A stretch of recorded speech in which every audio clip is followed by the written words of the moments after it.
Today we're talking about dietary deficiencies that many Americans have and don't know about it. You probably have one of these three that we're going to talk about and never even occurred to you that you have it.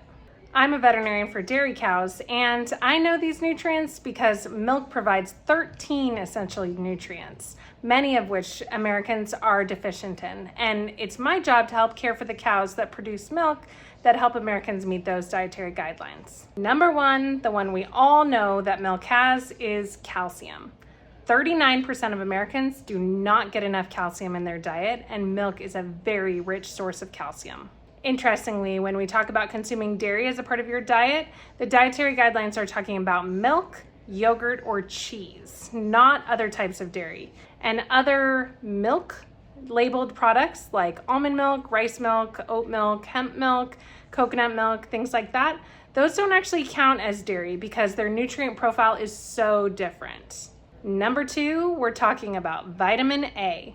Vitamin A is deficient in 45% of Americans' diets. And milk is actually fortified with vitamin A in order to help combat this deficiency across the United States. The dietary guidelines for Americans recommend 3 cups of milk per day. And what 1 cup is depends on what type of dairy you're consuming. The dietary guidelines for Americans recommend 3 cups of dairy per day for the average American. And what type of dairy depends on what 1 cup is. Okay, and the last nutrient is one of the most under-consumed nutrients in all of the United States, and that's potassium.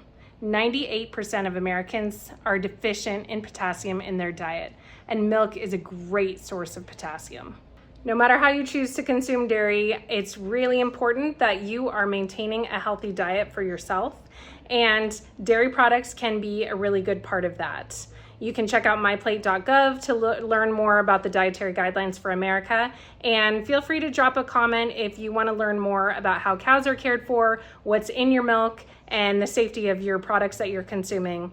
I'm really excited to share with all of you some of the things that I'm learning as a dairy cow veterinarian and some of the things that I work on in my daily job.